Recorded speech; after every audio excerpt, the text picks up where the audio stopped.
Hello बच्चों, welcome to our online platform.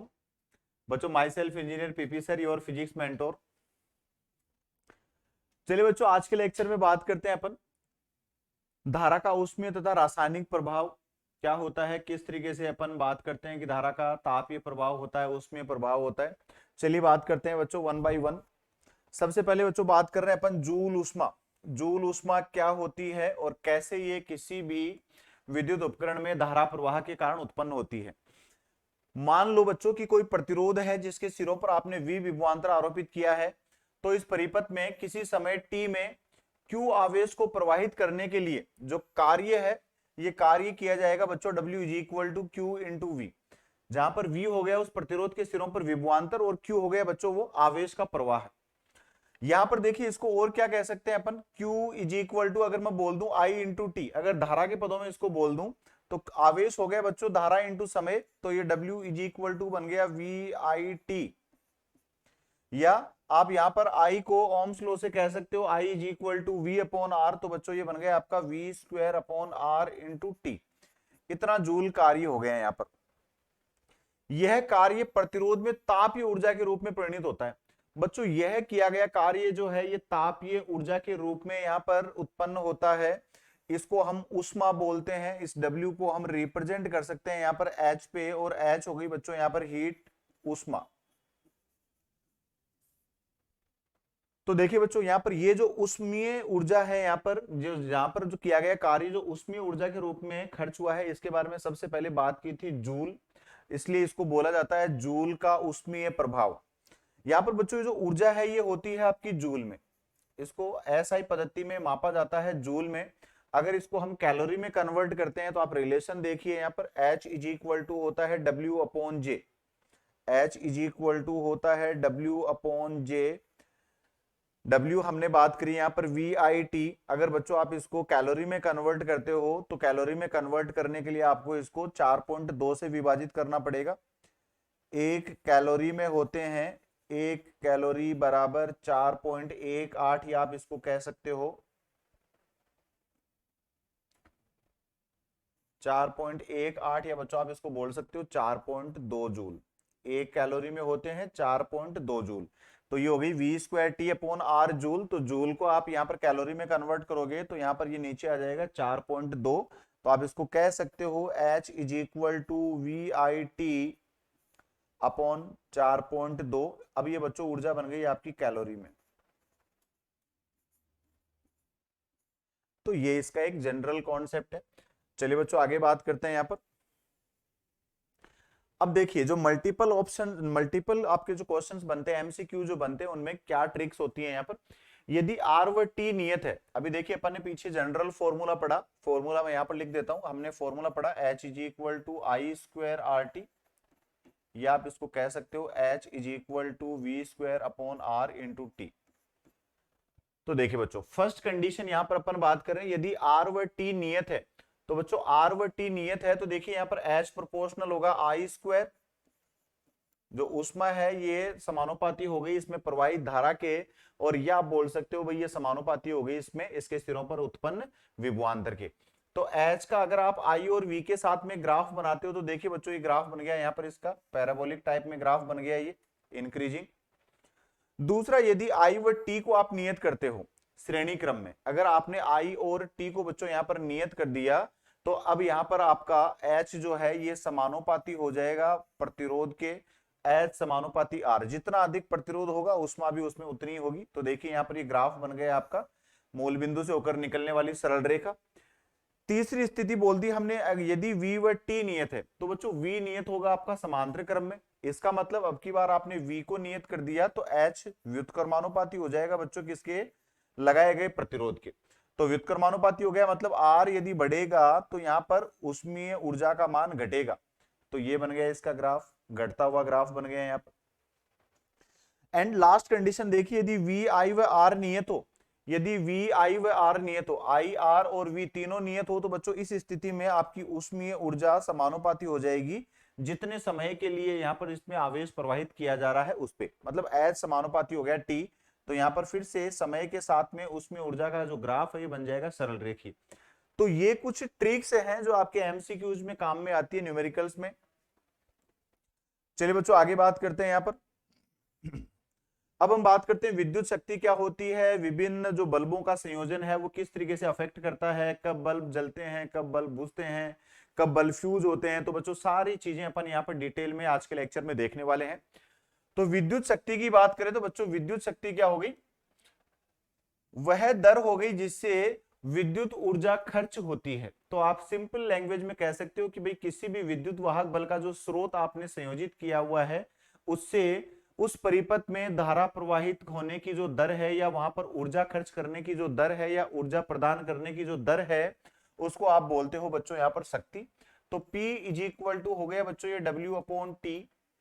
अभी W की अपन ने वैल्यू देखी पीछे VIT, तो आप यहां से कह सकते हो P is equal to VI, P is equal to आप कह सकते हो बच्चों I स्क्वायर R, या आप कह सकते हो V स्क्वायर अपॉन R। तो ये फॉर्मूले हो गए आपके पावर के, शक्ति के फॉर्मूले हो गए यहाँ पर। बच्चों यदि इसके एसआई मात्रक की आप बात करते हो तो इसका एसआई मात्रक या तो आप बोल सकते हो वॉट, या आप यहां से कह सकते हो जूल पर सेकंड। वॉट या आप कह सकते हो जूल पर सेकंड। तो इसका एसआई मात्रक हो गया जूल पर सेकंड या वॉट। ठीक है, इसके बाद में बच्चों अपन बात करें इसकी बड़े मात्रक जो इसके हैं, तो बड़े मात्रक आपने सुने होंगे नाम, जैसे किलोवाट बोल दिया, मेगावाट बोल दिया, यहाँ पर गीगावाट बोल दिया। इसके अलावा इसकी कॉमर्शियल यूनिट भी होती है बच्चों, इसकी एक औद्योगिक इकाई भी होती है जिसको बोलते हैं हॉर्स पावर। तो हॉर्स पावर, एक हॉर्स पावर में होते हैं 746 वॉट, एक हॉर्स पावर में होते हैं 746 वॉट। बच्चों ध्यान रखें, इसको आप बोलते हो औद्योगिक इकाई, इंडस्ट्रियल यूनिट। अंकित मान की बात की जाए तो आपने देखा होगा कि विभिन्न जो विद्युत उपकरण हैं जब अपन मार्केट से परचेज करते हैं, खरीदते हैं, तो वहां पर उनके ऊपर कुछ वैल्यूज प्रिंटेड होती है कि भाई ये इसकी इतनी क्षमता है, इतनी वॉट का ये इतनी शक्ति का ये उपकरण है, या इतनी शक्ति इस उपकरण को चाहिए, या इतनी शक्ति ये उपकरण कंज्यूम करेगा। तो उस पे वो बच्चों जो प्रिंटेड वैल्यू होती है, जो अंकित मान होती है, उसकी अपन बात करते हैं, इसको रेटेड वैल्यूज बोलते हैं। जैसे मान लो हमारे पास 40 वॉट और 220 वोल्ट का एक बल्ब है, तो अंकित शक्ति कितनी होगी। तो बच्चों ये प्रिंटेड होता है बल्ब पे, आपने देखा होगा बल्ब के ऊपर प्रिंटेड होता है, पीछे की तरफ उस पे लिखा होता है 40 वॉट 220 वोल्ट। तो 40 वॉट का मतलब तो क्या हो गया कि भाई ये इतनी शक्ति है उस बल्ब की, और 220 वोल्ट का मतलब हो गया कि भाई इतने वोल्टता पे ये काम करेगा। तो अंकित शक्ति हो गई 40 वोल्ट और अंकित वोल्टेज हो गया 220 वोल्ट। इसका अभिप्राय है कि बल्ब को 220 वोल्ट की विद्युत आपूर्ति प्रदान करने पर वो कितनी शक्ति क्षय करेगा, 40 वॉट। अथवा दूसरे शब्दों में 40 जूल विद्युत ऊर्जा उष्मा तथा प्रकाश में प्रति सेकंड परिवर्तित होगी। तो दोनों तरीके से आप कह सकते हो, क्या कहोगे कि भाई 220 वोल्ट के आपने स्रोत के साथ में उस 40 वोल्ट के बल्ब को लगाया तो उसकी शक्ति क्षय 40 वोल्ट होगी, या आप कह सकते हो कि 40 जूल जो विद्युत ऊर्जा है वो यहाँ पर उष्मीय तथा प्रकाश ऊर्जा में प्रति सेकंड में परिवर्तित होगी। ये आप इसका कॉन्सेप्ट कह सकते हो। चलिए बच्चों इसके बाद अपन बात करते हैं विद्युत उपकरणों का प्रतिरोध। यदि ताप के साथ प्रतिरोध के प्रभाव को बच्चों हम नगण्य मान लें तो किसी विद्युत उपकरण का प्रतिरोध उसकी अंकित शक्ति तथा अंकित वोल्टता से निकाला जाता है। मान लो जैसे कि अभी अपन ने बात करी भाई 40 वोल्ट का बल्ब था और इसका 220 वोल्टेज पे ये काम कर रहा था, तो बच्चों इसका प्रतिरोध कितना हो गया, उसके लिए आप निकाल सकते हो R is equal to V square upon P फॉर्मूले से प्रतिरोध। ये V और P कौन से हैं, जो बच्चों उस पे प्रिंटेड हैं, जो उस पे प्रिंटेड है वहां से आपको मिल जाएगा उस उपकरण का प्रतिरोध। वे शक्ति कैसे कैलकुलेट करेंगे, तो बच्चों वे शक्ति एक विद्युत उपकरण केवल अंकित शक्ति का ही वे करता है। तो सिंपल सी चीज ध्यान रखो कि जैसे अभी अपन ने बात करी 40 वोल्ट का बल्ब है, तो बच्चों ये 40 वोल्ट का बल्ब है, ये अधिकतम 40 वोल्ट शक्ति का ही क्षय कर सकता है, उससे ज्यादा नहीं करेगा। तो शक्ति वे P वे इज इक्वल टू हो गया बच्चों ये V square upon R, V square upon R। देख लीजिए जैसे बात करी हमने, यदि आरोपित वोल्टता VA है और अंकित वोल्टता VR है, अंकित वोल्टता जो उस पे प्रिंटेड है और जो हमने लगाया है वो मान लिया आपने VA है अप्लाइड वोल्टेज और ये है रेटेड वोल्टेज के बराबर है, मान लो दोनों बराबर हैं, तो जो जितनी शक्ति वे होगी कितनी होगी, जितनी उस पे अंकित है उतनी ही शक्ति वे होगी। लेकिन अगर हम ये बोल दें कि जो आरोपित वोल्टता है वो उस पर अंकित वोल्टता से कम है, अगर हम ये बोल दें बच्चों कि भाई VA की वैल्यू जो है वो VR से कम है, तो उस स्थिति में बच्चों जो शक्ति वे है वो होगा वेद शक्ति तो होगी V A square upon R, जितना आपने आरोपित किया है वोल्टेज, तो P is equal to V square upon R. V कौन सा होगा बच्चों, जो आरोपित वोल्टता है आपकी, V A square upon R. और प्रतिरोध कैसे निकालेंगे, जो रेटेड है, प्रतिरोध निकालते हैं बच्चों जो रेटेड है, मतलब जो उस पर अंकित है। तो आर इज इक्वल टू हो गया V R square upon P R. तो बच्चों इस फॉर्मूले को आप कह सकते हो V A square upon V R square into P R, P R उस पर अंकित शक्ति। तो ये कुछ यहाँ पर कॉन्सेप्ट होते हैं जिससे आप कोई भी विद्युत उपकरण है उसमें प्रतिरोध कैलकुलेट करते हो और उसमें शक्ति वे कैलकुलेट करते हो। उदाहरण के लिए मान लो जैसे ये हमने बात कर ली कि एक 100 वाट और 220 वोल्ट का एक बल्ब है, इसको आपने 110 वोल्ट पे कार्य कराना है, तो बच्चों ये शक्ति वे कितनी होगी। तो अभी मैंने पीछे आपको एक कॉन्सेप्ट बताया बच्चों, यहां से तो आप निकाल दो पहले इसका प्रतिरोध, यहां से आपने निकाल दिया प्रतिरोध, और फिर आप यहां पर इसमें शक्ति वे निकाल दो किससे, ये जो अप्लाइड वोल्टेज है वी ए स्क्वायर अपॉन ये जो यहां से प्रतिरोध निकला है ये। तो बच्चों यहां से आप इसका प्रतिरोध निकाल दो। दूसरा तरीका मैंने बताया, यहां पर आर की वैल्यू क्या होगी, V rated square upon P. तो बच्चों आप इसको कह सकते हो V A square upon V R square into P R. तो यहां से आप इसकी कैलकुलेशन करोगे तो अप्लाइड वोल्टेज तो है 110 और रेटेड वोल्टेज है बच्चों 220, इन दोनों का हमने कर दिया स्क्वायर इंटू अंकित वोल्टता कितनी, अंकित पावर कितनी है यहाँ पर 100। तो बच्चों ये हो गया 110 बटा 220 मतलब 1/2, 1/2 का स्क्वायर 4, 1/4, तो P बराबर 100 बटा 4 मतलब ये हो गया यहाँ पर 25 वॉट। कितनी पावर कंज्यूम करेगा ये, 25 वॉट शक्ति यहाँ पर ये खर्च करेगा, वे करेगा। यदि V A less than V R तब निर्गत शक्ति में प्रतिशत हास, तो बच्चों प्रतिशत हास आप यहाँ पर निकाल सकते हो, प्रतिशत हानि आप निकाल सकते हो भाई, जितना वहां पर रेटेड था अंकित मान माइनस खर्च मान, किसके सापेक्ष निकालोगे आप, अंकित मान, वो उसकी मैक्सिमम उसकी अधिकतम शक्ति हो गई बच्चों वहां पर। बल्बों के श्रेणी क्रम में उनसे बहने वाली धारा समान होगी। तो अब देखिए श्रेणी क्रम और समांतर क्रम संयोजन की बात कर लेते हैं बल्बों की। तो बच्चों बल्बों को यदि हम समान श्रेणी क्रम में संयोजित करेंगे तो उनसे प्रवाहित होने वाली धारा का मान समान होगा। इसका मतलब ये हो गया कि बल्बों में वे शक्ति उनके प्रतिरोधों के अनुपात में होगी, प्रतिरोधों के अनुपात में होगी। अपने को पता है श्रेणी क्रम में हमने लगा दिया संबंध आई स्क्वायर आर, तो आई की वैल्यू होगी कांस्टेंट, तो बच्चों श्रेणी क्रम में पी समानुपाती हो गया आर। मतलब ये हो गया कि भाई जो शक्ति वे है उस परिपथ में प्रतिरोध के समानुपाती होगा। जबकि समांतर क्रम में यदि जुड़ा हुआ है तो बच्चों समांतर क्रम में हम कॉन्सेप्ट यूज करेंगे P is equal to V square upon R. क्यों, क्योंकि समांतर क्रम में जो आरोपित विभवांतर है उसकी वैल्यू समान होती है। तो आप बच्चों यहां से कह सकते हो कि समांतर क्रम में P जो है वो R के व्युत्क्रमानुपाती होगी, मतलब शक्ति वे प्रतिरोध के साथ में घटेगा, प्रतिरोध बढ़ेगा तो शक्ति वे घटेगा। चलिए बच्चों इसके बाद बात करते हैं बल्ब के तंतु की मोटाई। जो बल्ब का जो फिलामेंट होता है बच्चों उसकी मोटाई की बात कर लेते हैं अपन। तो किसी भी बल्ब के तंतु का जो प्रतिरोध है, जैसे कि अभी अपन ने पीछे बात करी बच्चों, ये हम कैलकुलेट करते हैं उस पर अंकित मानों से, अंकित वोल्टता और अंकित विभवांतर से, हम अंकित वोल्टता और अंकित शक्ति से हम उसको कैलकुलेट करते हैं। तो बच्चों यहाँ पर क्वेश्चंस दिए जाते हैं, जैसे पिछले लेक्चर में मैंने आपको सेल जब समझाए थे तो वहां पर एक क्वेश्चन अपन ने किया था। तो R इज इक्वल टू हमारा संबंध होता है रो एल अपॉन ए। तो तंतु की तार की मोटाई से मतलब है कि भाई उसमें उसने उसकी व्यास पूछा है, त्रिज्या पूछी है या उसका क्षेत्रफल पूछा है। तो आर व्युत्क्रमानुपाती होगा ए के, आर व्युत्क्रमानुपाती होगा यहां पर ए के। तो यदि बल्ब की अंकित शक्ति का मान अधिक है तो उसके तंतु की मोटाई भी अधिक है, इसका प्रतिरोध कम होगा। तो तंतु की मोटाई अगर अधिक है मतलब क्षेत्रफल उसका, अनुप्रस्थ काट क्षेत्रफल अधिक है तो उसका प्रतिरोध होगा बच्चों कम। ये कॉन्सेप्ट आप ध्यान रखिए। यदि आरोपित वोल्टता नियत है, यदि हमने जो आरोपित वोल्टता लगाई है वो अगर नियत है तो बच्चों यहाँ पर जो शक्ति वे है ये सिर्फ प्रतिरोध के, उस तंतु के प्रतिरोध के व्युत्क्रमानुपाती होगा। अतः समान वोल्टेज पर कार्य करने वाले विभिन्न बल्बों के लिए शक्ति वे जो है वो बच्चों तंतु की मोटाई के समानुपाती होगा, तंतु की मोटाई के समानुपाती होगा या प्रतिरोध के व्युत्क्रमानुपाती होगा। ये चीज आप कह सकते हो, क्योंकि P वे इनवर्सली प्रोपोर्शनल टू R और R इनवर्सली प्रोपोर्शनल टू होता है A, तो शक्ति वे समानुपाती हो गया बच्चों A के। तो क्या कॉन्सेप्ट बोला यहां से, तो आपको क्या ध्यान रखना है भाई, P वे जो है, शक्ति वे जो है बच्चों ये समानुपाती होगा तंतु की मोटाई मतलब क्षेत्रफल A के, और व्युत्क्रमानुपाती होगा प्रतिरोध के। ये रिलेशन आपको ध्यान रखना है, यदि समान वोल्टता के स्रोत आरोपित हैं तो इस स्थिति में ये कंडीशन होगी बच्चों। जैसे मान लिया हमने ये तीन बल्बों का मैं यहाँ पर कंपैरिजन लेके बात कर रहा हूं बच्चों, तीन बल्ब हैं 25 वॉट के, 100 वाट के और 1000 वॉट के, तीन बल्ब हैं और तीनों पे जो अंकित वोल्टता है वो समान है 220 वोल्ट 220 वोल्ट 220 वोल्ट।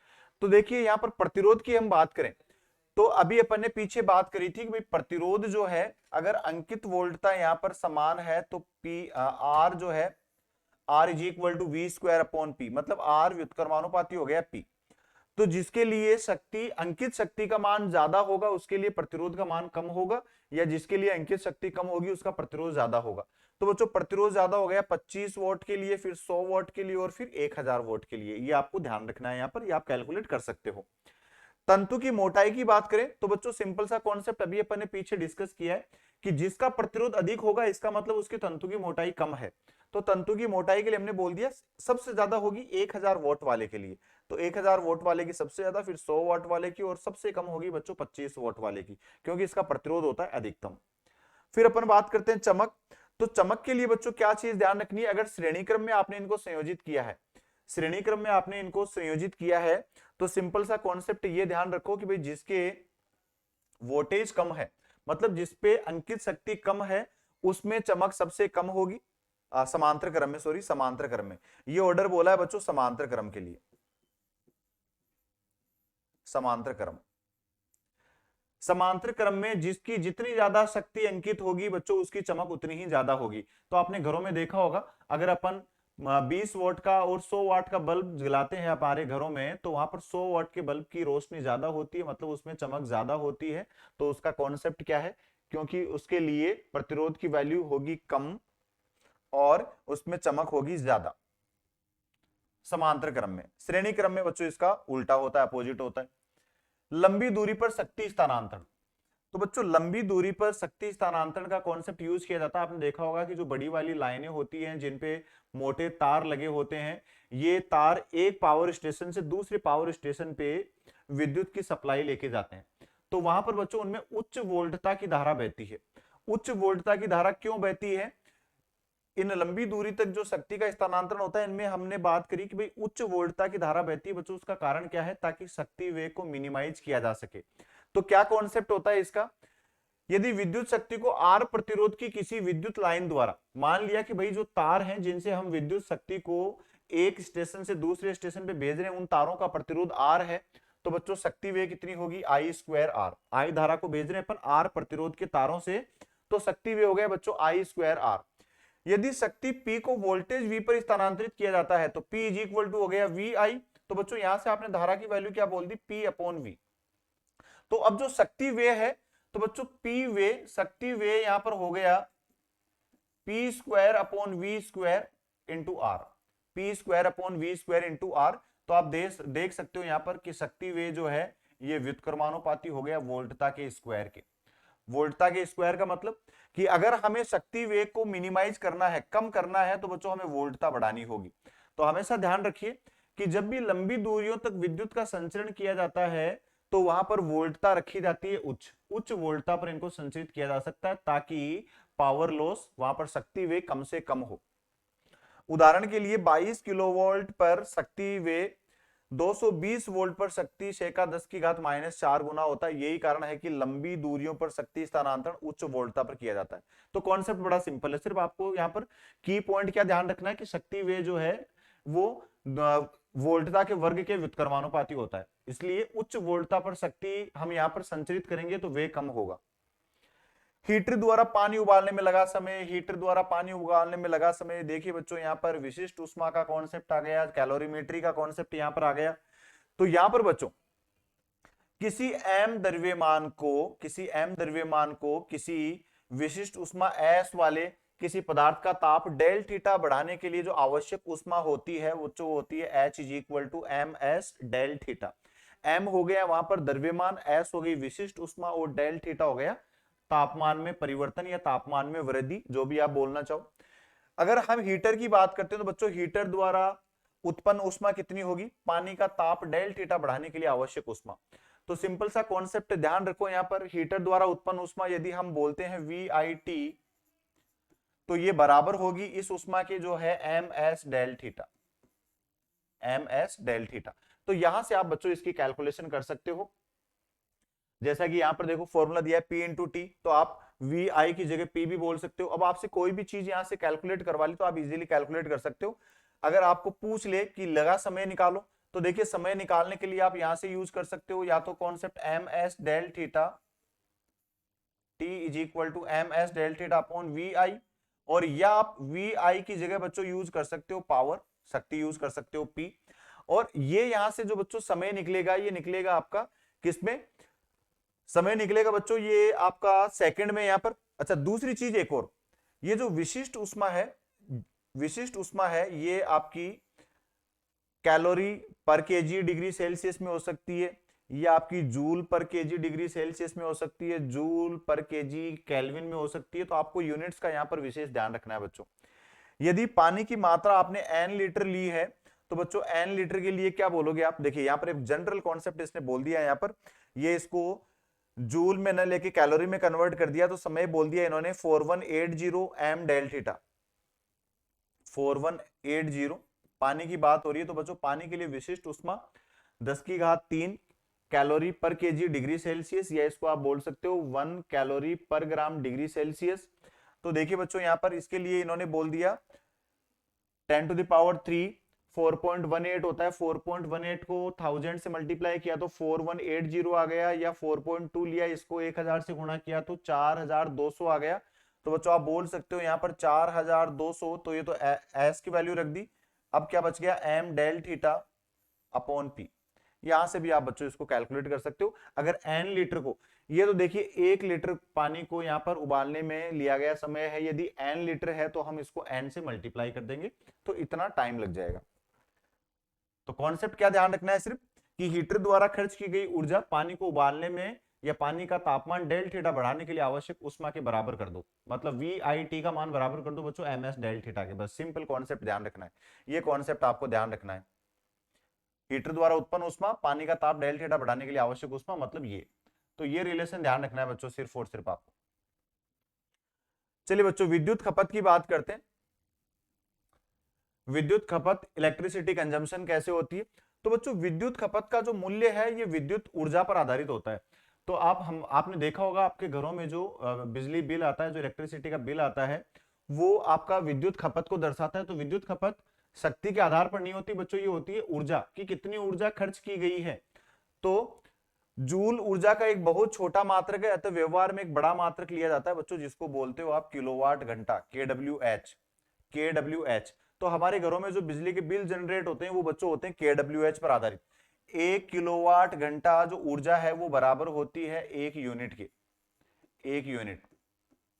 तो आप जो बोलते हो इसकी इकाई, आप बोलते हो कि भाई इस महीने में 100 यूनिट का बिल आया, इस महीने में 500 यूनिट का बिल आया, तो बच्चों यूनिट क्या होती है, 1 यूनिट होती है 1 किलोवाट घंटा। और इसको एक BOT भी बोलते हैं, board of trade unit. BOT standard होता है, board of trade unit. Unit, अब देखो कैसे कैसे ये 1 यूनिट बिल आपका जनरेट होता है, 1 यूनिट विद्युत खर्च कैसे होता है। तो इस चीज को समझो कि भाई आपके घरों में अगर 1 किलोवाट शक्ति के, 1 किलोवाट शक्ति के विद्युत उपकरण 1 घंटे तक काम में लिए जाएं, 1 किलोवाट शक्ति के विद्युत उपकरण यदि 1 घंटे तक काम में लिए जाएं तो 1 यूनिट बिजली का बिल जनरेट होगा वहां पर, 1 यूनिट बिजली का बिल जनरेट होगा वहां पर। कब, जब 1 किलोवाट शक्ति के विद्युत उपकरण 1 घंटे तक काम में लिए जाए। तो ये चीज यहां पर आपको समझनी है। जैसे मान लो भाई 100 वाट के 10 बल्ब हैं, 100 वाट के 10 बल्ब हैं, तो टोटल कितना हो गया 1000 वोट। 1000 वोट का मतलब 1 किलोवाट, 1 किलोवाट मतलब 1000 वोट। तो 100 वाट के 10 बल्ब आप घर में काम में ले रहे हो 1 घंटे के लिए, तो बच्चों जो बिजली का बिल आएगा या जो आपका मीटर रीडिंग बताएगा वो बताएगा 1 यूनिट। 100 वाट के 10 बल्ब अगर आप 1 घंटे तक जलाते हो तो 1 यूनिट रीडिंग शो करेगा आपका मीटर। तो ये होती है विद्युत ऊर्जा की खपत हमारे घरों में। अगर बच्चों इसको हम कन्वर्ट करें जूल में, तो 1 किलोवाट घंटा, 1 किलोवाट घंटा जो ऊर्जा है ये बराबर होती है 3.6 × 10⁶ जूल के। तो बड़ा सिंपल कॉन्सेप्ट है, किलोवाट को लिख दो वाट में 10⁻³ और घंटे को बदल दो सेकंड में 3600, तो ये आ जाता है 3.6 गुणा 10⁻6 जूल। अब देखिए कुल व्यय यूनिटों की संख्या के लिए महत्वपूर्ण सूत्र को, तो कुल कितने यूनिट खर्च हो गए, तो इसके लिए क्या कॉन्सेप्ट यूज करोगे, कुल शक्ति वॉट, कुल शक्ति कितनी आप वहां पर परिपथ में इंक्लूड कर रहे हो, कौन कौन से उपकरण कितनी शक्ति के वहां पर परिपथ में काम कर रहे हैं, मल्टीप्लाइड बाई कुल कितने घंटे चल रहे हैं वो एक दिन में या एक महीने में, जो भी आप निकालना चाहो, और 1000 का भाग दे दो। तो यहां से आपको मिल जाएंगे कि कुल कितने यूनिट बिल जनरेट हुआ। चलिए बच्चों नेक्स्ट अपन कुछ कॉन्सेप्ट्स की बात करते हैं। जब किसी चालक के सिरों पर विभवांतर आरोपित करते हैं तो जालक के आयनों के जालक से मुक्त इलेक्ट्रॉनों के संघट के फलस्वरूप विद्युत ऊर्जा उसमें ऊर्जा में बदलती है। तो क्या चीज अभी तक अपन पूरे चैप्टर में जो अपन ने स्टार्ट किया है इस लेक्चर में, उसमें बच्चों अपन उष्मा की बात करें तो उष्मा कब उत्पन्न होती है, तो बच्चों ये उष्मा उत्पन्न होती है जब भी किसी चालक के सिरों पर अपन विभवांतर उत्पन्न करते हैं। तो विभवांतर उत्पन्न करने के कारण से क्या होगी, उस जालक में जो मुक्त इलेक्ट्रॉन है उनकी ऊर्जा बढ़ जाएगी, उनकी ऊर्जा गतिज ऊर्जा बढ़ेगी उनकी, तो वो आपस में क्या करेंगे, टक्करें करेंगे, संघट करेंगे, जिसके कारण से विद्युत ऊर्जा का कुछ भाग उष्मीय ऊर्जा के रूप में खर्च हो जाता है। एल लंबाई तथा आर प्रतिरोध वाली एक उष्मीय कुंडली पर वी वोल्टेज आरोपित करने पर बच्चों शक्ति वे पी है। यदि वी को नियत रखकर इस कुंडली के एन बराबर भाग कर दिए जाएं तो प्रत्येक भाग का प्रतिरोध आर बटा एन हो जाएगा। ये अपन ने देखा है पीछे जब प्रतिरोधों का संयोजन पढ़ा था कि अगर किसी एक कुंडली को हम एन बराबर भागों में बांट दें और पूरी कुंडली का प्रतिरोध आर है तो बच्चों प्रत्येक भाग का प्रतिरोध हो जाएगा आर बटा एन। तो शक्ति वे क्या होता है बच्चों यहां पर, अभी देखिए एल लंबाई और आर प्रतिरोध की है, वी वोल्टेज हमने आरोपित किया है, तो P is equal to V square upon R. अब क्या बोला गया हमें कि भाई वी को तो कर दो नियत, तो वी को नियत कर दिया तो जो पावर है ये व्युत्क्रमानुपाती हो गई आर के। अब हमने आर कुंडली को एन भागों में विभाजित कर दिया, प्रत्येक भाग का प्रतिरोध हो गया आर बटा एन। तो बच्चों अब जो शक्ति वे है वो यहां पर आर की जगह हम रखेंगे आर बटा एन, तो एन चला गया ऊपर, इसका मतलब अब शक्ति वे क्या हो जाएगा, जो पी डैश है ये हो जाएगा बच्चों समानुपाती किसके, एन इंटू पी के। तो P अब क्या होगा यहां पर, एन पी के समानुपाती हो जाएगा। AC व DC दोनों उसमें प्रभाव दर्शाते हैं, तो बच्चों जो चाहे प्रत्यावर्ती धारा हो चाहे दिष्ट धारा हो, दोनों ही उसमें प्रभाव दर्शाते हैं, दोनों में ही विद्युत ऊर्जा का भाग जो है वो उसमें ऊर्जा में खर्च होता है। चलिए बच्चों कुछ पैटर्न के क्वेश्चंस देखते हैं। पहले पैटर्न का क्वेश्चन है यहां पर, एक 220 वॉट के बल्ब द्वारा 5 मिनट में उत्पन्न ऊष्मा का लगभग मान होगा। तो बच्चों 210 वोल्ट का बल्ब है और 5 मिनट में उत्पन्न ऊष्मा पूछी है, तो अभी पीछे अपन ने फॉर्मूला पढ़ा था H is equal to P into T, P is equal to W upon T, H upon T अपन ने पढ़ा था, तो H इज इक्वल टू हमने बोल दिया P इंटू टी। आपको दिया हुआ है वॉट 210, समय दिया हुआ है आपको 5 मिनट। अब आंसर देखिए आपको जूल पर कैलोरी में पूछा है, तो यहां से जो आंसर निकलेगा वो आपका जूल में निकलेगा। कैलोरी में कन्वर्ट करने के लिए बच्चों आप क्या करोगे, इसको H इज इक्वल टू 210 गुणा 5 मिनट को बच्चों कन्वर्ट कर दिया आपने सेकंड में, और ये जूल में आंसर है, कैलोरी में कन्वर्ट करने के लिए आपने 4.2 का भाग दे दिया। तो ये सिंपल कैलकुलेशन है, इसको कैलकुलेट करोगे तो आपका डिजायर्ड आंसर आपको मिल जाएगा यहां पर। अगला क्वेश्चन है, एक कुंडली के दो बराबर भागों में काटकर एक भाग को हीटर में पुनः लगा दिया जाता है। एक कोई हीटर में तार था, उसके एक भाग को काट दिया, दो बराबर भागों में काट दिया और एक भाग को वापस हीटर में लगा दिया, तो आधी कुंडली में उत्पन्न उष्मा है पूरी कुंडली में उत्पन्न उष्मा का अनुपात क्या होगा। तो बच्चों देखिए अभी पीछे अपन ने बात करी कि भाई जो उष्मा है H, ये हमारी निर्भर करती है H is equal to I square R T, H is equal to I square R T, ठीक है। तो देखिए मान लिया कि कुंडली का प्रतिरोध R है, जैसे दो बराबर भागों में बांट दिया तो प्रतिरोध हो गया R/2 R/2। अब यहां पर इनका अनुपात अपने से पूछा है तो निकाल दो, किसके रेस्पेक्ट में पूछा है हमें, H और R के रेस्पेक्ट में। तो बच्चों यहां पर ये लो सब V square upon R into T relation लगा दो, V square upon R into T. तो यहां पर H full upon H half is equal to ये हो गया R half upon R full. यहां से बच्चों इनका अनुपात निकल जाएगा, तो हाफ कर दिया तो प्रतिरोध भी यहां पर हाफ हो गया और फुल कर दिया तो बच्चों यहां पर प्रतिरोध भी फुल हो गया। मतलब प्रतिरोध पूरे का कितना था R और आधे का कितना हो गया R/2। यहां से आप कैलकुलेशन इसकी कर सकते हो। देखिए यहां पर एक नोट के माध्यम से समझाए। सामान्यतः यदि कुंडली को n भागों में काटकर प्रत्येक भाग को उतना ही वोल्टेज दिया जाए तो प्रत्येक भाग के द्वारा उत्पन्न ऊष्मा कुंडली के द्वारा उत्पन्न ऊष्मा की n गुना हो जाएगी। तो जितना गुना आपने वहां पर जितने भागों में कट किया है उतना गुना ऊष्मा हो जाएगी वहां पर। तो 2 भागों में कट किया है तो ऊष्मा हो गई बच्चों 2 गुना। किसी बल्ब से प्रवाहित धारा में 1% का परिवर्तन करने पर इसकी शक्ति में कितना प्रतिशत का परिवर्तन होगा? तो बच्चों प्रवाहित धारा और शक्ति में क्या संबंध होता है? P समानुपाती होता है I स्क्वायर। तो देखिए प्रतिशत परिवर्तन के लिए हम I स्क्वायर, तो del P upon P into 100 is equal to, ये बोल दिया 2 into del I upon I into 100। हमें क्या बोला? प्रवाहित धारा में प्रतिशत परिवर्तन मतलब del I upon I into 100 की वैल्यू दे दी 1%, तो इसको 2 से गुणा किया तो बच्चों शक्ति में परिवर्तन हो गया 2%। बिल्कुल इजी क्वेश्चन है। एक समान मोटाई के तार पर विभवांतर लगाने से ऊष्मा उत्पन्न होती है। यह ऊष्मा दोगुनी हो जाएगी यदि एक समान विभवांतर लगा दिया और ऊष्मा को दोगुनी करवा रहा है। तो ऊष्मा को दोगुनी करवाने का कॉन्सेप्ट देखो क्या क्या ऑप्शन दिए। तार की लंबाई एवं त्रिज्या आधी कर दी जाए, दोनों लंबाई एवं त्रिज्या को दोगुनी कर दी जाए। तो देखो बच्चों यहां पर अभी कॉन्सेप्ट क्या पढ़ा था हमने? समान विभवांतर की बात हो रही है, इसका मतलब समांतर क्रम। तो समांतर क्रम में H जो है वो व्युत्क्रमानुपाती होगा R के, क्योंकि V की वैल्यू तो कांस्टेंट है। तो R व्युत्क्रमानुपाती होगा R की, और R की वैल्यू क्या होती है बच्चों? ये व्युत्क्रमानुपाती हो जाएगी A अपॉन L। ठीक है, ये कॉन्सेप्ट लगा दिया अपन ने। अब देखो पहला ऑप्शन तार की लंबाई एवं त्रिज्या आधी कर दे तो ऊष्मा दोगुनी हो जाएगी। तो बच्चों यहां पर देखो लंबाई आधी करने पर ऊष्मा दोगुनी हो जाएगी, लेकिन त्रिज्या को आधी कर दी तो ऊष्मा क्या हो जाएगी यहां पर? 1/4। तो पहला ऑप्शन तो गलत हो गया। दोनों लंबाई एवं त्रिज्या को दोगुनी कर दी जाए, तो त्रिज्या को दोगुनी कर दी तो यहां पर ये हो गई 4 गुनी, और लंबाई को दोगुनी कर दी तो 2, 4/2 2, तो दोगुनी हो जाएगी। बिल्कुल सही बच्चों, सेकंड ऑप्शन हो जाएगा यहाँ पर।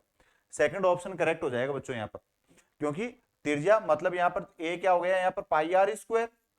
तो ऊपर तो आ जाएगा स्मॉल आर स्क्वायर, त्रिज्या को दोगुनी कर दी तो 4 गुना, और लंबाई को दोगुनी कर दी तो 2, तो 4/2 2, मतलब अब दोगुनी हो जाएगी उसमें।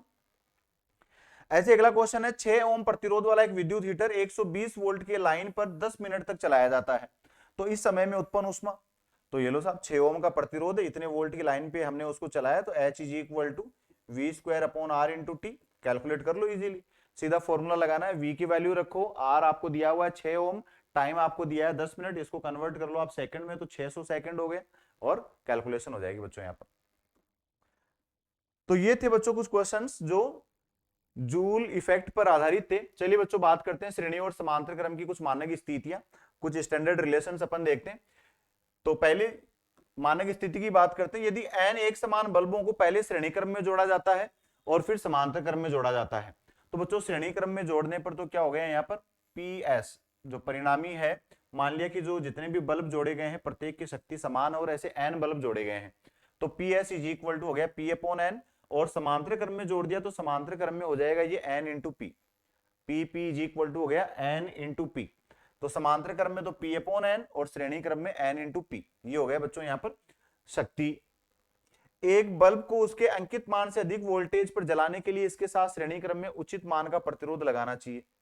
तो क्या कॉन्सेप्ट बोला कि भाई ये जैसे मान लो कोई बल्ब है, इसको इस पर अंकित वोल्टता से अधिक वोल्टता पर अगर आप जलाना जा रहे हो तो इसके साथ में एक उचित वोल्टता का आप उचित प्रतिरोध लगाना चाहिए यहाँ पर, सो दैट कि ये बल्ब आपका फ्यूज होने से बच जाए। अगर अदरवाइज तो क्या होगा, कम वोल्टता का बल्ब है और आपने इसको इससे उच्च वोल्टता के साथ में संयोजित कर दिया तो बल्ब जल जाएगा यहाँ पर। तो जैसे उदाहरण के लिए 30 वोल्ट और 6 वोल्ट का एक बल्ब है, इसको 126 वोल्ट पर पूर्ण तीव्रता के साथ जलाने के लिए श्रेणी क्रम में लगाए जाने वाले प्रतिरोध की गणना निम्न प्रकार से की जाती है। तो देखो बच्चों किस तरीके से यहाँ पर इसकी कैलकुलेशन समझाई है, देखते हैं। तो हमने क्या बोला यहाँ पर कि ये 30 वोल्ट का बल्ब है और 6 वोल्ट इसकी अंकित मान है, रेटिंग है इसकी, और 126 वोल्ट पे हमें इसको जलाना है। तो इसके साथ हमने क्या किया, श्रेणी क्रम में लगा दिया बच्चों एक आर प्रतिरोध लगा दिया। अभी हमने क्या बोली यहां पर बात कि भाई 6 वोल्ट है, ये अपनी पूर्ण तीव्रता के साथ जलेगा, अर्थात शेष 120 वोल्टता श्रेणी क्रम में लगाए जाने वाले प्रतिरोध के सिरों पर चाहिए। तो क्या चीज समझी हमने कि भाई इसको तो 6 वोल्ट ही चाहिए, हमने लगा दिया कितना 126 वोल्ट, बच गया कितना 120 वोल्ट। तो 120 वोल्ट किसके सिरों पर जाना चाहिए, इस प्रतिरोध के सिरों पर जाना चाहिए। 120 वोल्ट जाएगा बच्चों इस प्रतिरोध के सिरों पर। तो अतः बल्ब से प्रवाहित होने वाली धारा, तो बल्ब से प्रवाहित होने वाली धारा कैलकुलेट कर लो। देखो बच्चों किस तरीके से कैलकुलेशन करते हैं इस प्रतिरोध की वैल्यू की, भाई कितना प्रतिरोध लगाएंगे। तो आई रिपीट कर रहा हूं बच्चों कॉन्सेप्ट को। क्या कंसिडरेशन में लिया हमने कि भाई कोई भी बल्ब है जिसपे अंकित वोल्टता से यदि अधिक मान की वोल्टता आपने संयोजित की हुई है, तो उसके साथ श्रेणी क्रम में हम लगाते हैं बल्ब, श्रेणी क्रम में लगाते हैं प्रतिरोध, और इस प्रतिरोध का मान इस तरीके से रखते हैं कि ये जो बल्ब है ये अपनी पूर्ण दक्षता के साथ जले। इसका मतलब क्या हमने बात करी कि भाई 6 वोल्ट इसका था, 126 वोल्ट हमने लगाया हुआ है, तो 126 में से 6 तो चला गया बल्ब में, और 120 जो बच गया वो जाएगा किसमें, प्रतिरोध के सिरों पर। तो अब देखिए यहां पर इस प्रतिरोध का मान कितना होगा। तो बच्चों यहां पर बल्ब के लिए आपको डेटा गिवन है 30 वॉट है और 6 वोल्ट इसके सिरों पर है, तो बच्चों I इज इक्वल टू, देखो क्या रिलेशन होता है, P is equal to V I. तो हमने यहां पर इसमें I निकाल लिया, I इज इक्वल टू हो गया P अपॉन V, P बोल दी 30 वॉट और V बोल दिया 6, तो बच्चों आ गया 5 एम्पियर। 5 एम्पियर धारा बल्ब से प्रवाहित हो रही है। अब देखिए ये प्रतिरोध भी इसके साथ श्रेणी क्रम में है, इसका मतलब क्या हो गया कि 5 एम्पियर धारा इस प्रतिरोध से भी बह रही है। तो प्रतिरोध के सिरों पर विभवांतर हमने बोला कि भाई 120 वोल्ट होना चाहिए, तो V is equal to I R formula लगा दिया, तो यहां से बच्चों R की वैल्यू मिल जाएगी V अपॉन आई। V कितना है 120, और हमने इसमें बात करी धारा कितनी प्रवाहित हो रही थी 5 एम्पियर, तो वो ये बच्चों हो गया यहाँ पर 24 ओम। तो आपने इसके साथ जो श्रेणी क्रम में प्रतिरोध लगाया है ये लगाया है बच्चों आपने 24 ओम का। ये कॉन्सेप्ट यहां पर आपको ध्यान रखना है। तो एक तो पैटर्न हो गया बच्चों ये।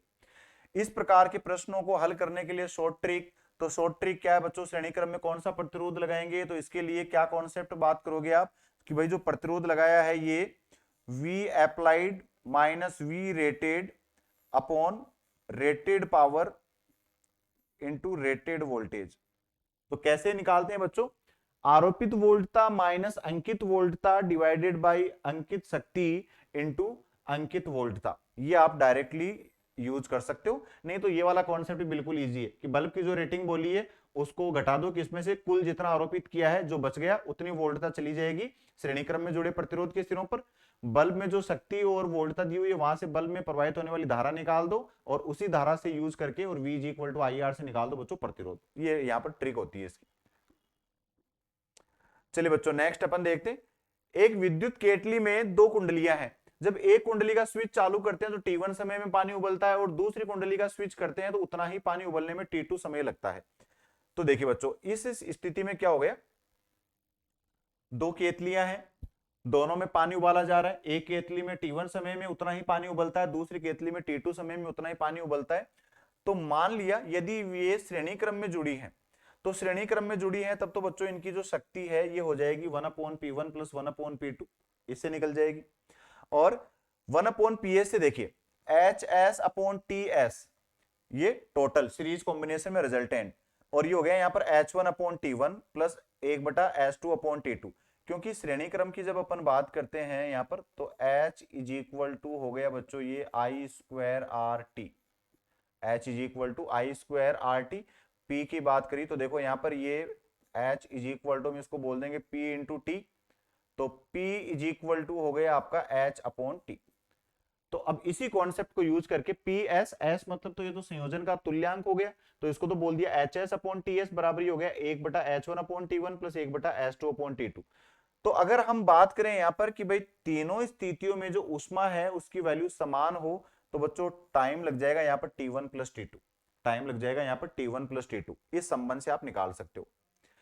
और अगर समांतर क्रम में जुड़े हो तो बच्चों समांतर क्रम में देखिए क्या संबंध होता है, फिर से P इज इक्वल टू हो गया P1 प्लस P2, कॉन्सेप्ट वापस वही है, P इज इक्वल टू हो गया H अपॉन T, तो HP upon TP is equal to H1 upon T1 plus H2 upon T2। फिर से अगर हम बात करें यहाँ पर कि भाई HP H1 और H2 तीनों समान है, तो बच्चों जो टाइम लगता है समांतर क्रम में ये बन जाएगा आपका T1 T2 upon T1 plus T2, इतना टाइम लगेगा यहाँ पर उस पानी को उबलने में।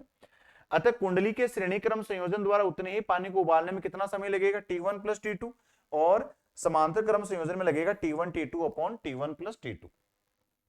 तो ये कॉन्सेप्ट हो गया बच्चों। अगला देखिए, जब तीन एक समान बल्बों को दिए गए चित्रानुसार श्रेणी क्रम में जोड़ा जाता है तब स्विच S को बंद करने पर, ये देखिए यहां पर एक स्विच लगा दिया, स्विच लगाया बच्चों कहां पर, B और C के बीच में। तो B और C के बीच में आपने स्विच लगा दिया और स्विच को आपने कर दिया बंद, स्विच को आपने कर दिया यहां पर बंद। तो यहां पर ये जो सी है, ये सी क्या हो जाएगा, यहां पर शॉर्ट सर्किटेड हो जाएगा।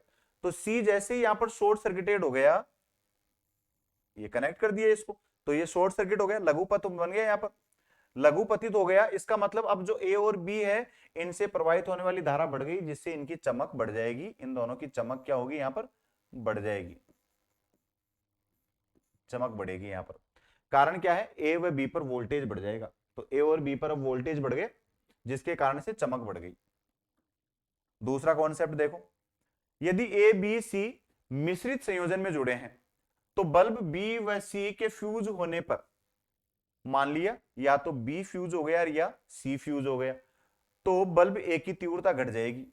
तो मान लो कि बी और सी कैसे हैं, यहां पर समांतर क्रम में है, समांतर क्रम में है, कोई सा एक फ्यूज हो गया, फ्यूज हो गया, इसका मतलब क्या हो गया कि उस वाले परिपथ में धारा का प्रवाह बंद हो गया, उस वाले परिपथ में धारा का प्रवाह बंद हो गया, जिसके कारण से क्या हो गया, यहाँ पर अब धारा सिर्फ इस एक से, या तो इससे और या आगे वाले पथ से होती हुई निकलेगी यहाँ पर, मतलब ये श्रेणी क्रम हो गया यहाँ पर, श्रेणी क्रम हो गया। तो यहाँ पर अब इस बल्ब ए के सिरों पर क्या होगा, यहाँ पर वोल्टेज कम हो जाएगा, इसके सिरों पर क्या होगा, वोल्टेज कम हो जाएगा, जिसके कारण से इसकी चमक घट जाएगी, यहाँ पर चमक घट जाएगी यहाँ पर ए की। ये कॉन्सेप्ट हो गया। कारण क्या है इसका, क्योंकि ए पर वोल्टेज घट जाएगा, ए पर वोल्टेज घट जाएगा यहाँ पर। यदि दो एक समान बल्ब ए और बी समांतर क्रम में एमीटर तथा कुंजी के साथ लगे हैं, इस तरीके से लगे, कुंजी के दबाने पर एमीटर का पाठ्यांक दोगुना हो जाएगा। देखिए क्या चीज बोली यहां पर कि भाई ये यहां पर कुंजी अभी खुली हुई है, दो बल्ब हैं, दोनों एक दूसरे के साथ समांतर क्रम में है और ये एमीटर लगाया हुआ है। तो जब कुंजी आपने बंद की, यहां पर कुंजी के दबाने पर, मतलब कुंजी आपने बंद करी तो परिपथ पूर्ण हो गया। परिपथ पूर्ण होने पर देखिए अब यहां से जो धारा प्रवाहित हो रही थी, ये धारा दो अलग अलग शाखाओं में आ गई, दो अलग अलग शाखाओं में आ गई, जिसके कारण से अब क्या हो गया, यहाँ पर एमीटर का पाठ्यांक दोगुना हो गया यहाँ पर। पहले तो क्या था, सिर्फ इससे एक से धारा प्रवाहित हो रही थी, आगे वाला ये ओपन सर्किट था। अब यहाँ पर वोल्टता दोनों में समान है, वोल्टता दोनों में समान है, लेकिन अब एमीटर में धारा का मान बढ़ जाएगा जैसे ही यहाँ पर आपने कुंजी को बंद किया, जिसकी वजह से प्रतिरोध क्या होगा, इसका आधा हो जाएगा। तो प्रतिरोध आधा हो जाएगा बच्चों यहाँ पर। इसका कारण क्या है, धारा के दोगुने होने का मतलब क्या है कि भाई प्रतिरोध आधा हो गया, दोनों का डिवाइड हो गया, दोनों में यहाँ पर समांतर क्रम संयोजन में हो गया। तो आर आर अगर प्रतिरोध था, तो अब ये क्या हो गया, यहाँ पर आर बाई टू हो गया दोनों में। चलिए बच्चों कुछ कॉन्सेप्ट्स की बात कर लेते हैं। जब अत्यधिक धारा प्रयुक्त करने वाले उपकरण जैसे मोटर, हीटर, गीजर का स्विच चालू करते हैं, तो स्रोत से काफी अधिक मात्रा में धारा लेता है, जिससे स्रोत के सिरों का वोल्टेज कम हो जाता है, अतः बल्ब द्वारा प्रयुक्त शक्ति घट जाती है, परिणाम स्वरूप बल्ब का प्रकाश धीमा हो जाता है। तो ये चीज आपने बच्चों ऑब्जर्व करी होगी कि जैसे मान लो बल्ब आपके आप जले हुए हैं और आपने उच्च शक्ति स्रोत वाले उपकरण जैसे मोटर, हीटर, गीजर ये सब चालू कर दिए, तो बल्ब की तीव्रता जो है, बल्ब की चमक जो है वो कम हो जाती है। इसका कारण क्या होता है कि ये स्रोत चालू करते हैं, काफी अधिक मात्रा में धारा लेते हैं, काफी अधिक मात्रा में धारा लेंगे तो क्या होगा, जो वोल्टेज है वो कम हो जाएगा। वोल्टेज कम होने के कारण अब जो बल्ब को प्रयुक्त शक्ति थी उसकी वैल्यू घट जाएगी, जिससे उसका प्रकाश धीमा पड़ जाता है। यदि स्रोत आदर्श है अर्थात R इज इक्वल टू 0, तब बल्ब की चमक पर कोई प्रभाव नहीं पड़ेगा। यदि स्रोत आपका आदर्श है तो आंतरिक प्रतिरोध 0 होगा, इसका मतलब जितना उसका विद्युत वाहक बल है स्रोत से आ रहा है, जितना विभवांतर आपने आरोपित किया टोटल उसमें जा रहा है, तो उसकी चमक पर कोई प्रभाव नहीं पड़ेगा। तो चलिए देखो किस पैटर्न के क्वेश्चन यहाँ पर बनते। एक विद्युत केतली में दो उसमें कुंडलियां हैं, इनमें से एक कुंडली एसी स्रोत से जोड़ते हैं तो केतली में 10 मिनट में पानी उबलता है, अन्य कुंडली उपयोग की जाए तो 40 मिनट लगते हैं। दोनों कुंडलियों को समांतर क्रम में जोड़ के और समान मात्रा के पानी को उबालना है। तो बच्चों अभी पीछे अपन ने बात करी, भाई ऐसा कोई कॉम्बिनेशन आता है समांतर क्रम में, जो टाइम लगता है वो कितना होता है, T1 T2 upon T1 plus T2, ये तुल्य टाइम लगता है बच्चों समांतर क्रम में। तो कैलकुलेट कर लो यहाँ पर 10 गुणा 40 तो 400 बटा 50, तो बच्चों 8 मिनट का टाइम लग जाएगा यहाँ पर। तो ऑप्शन नंबर हो जाएगा डी।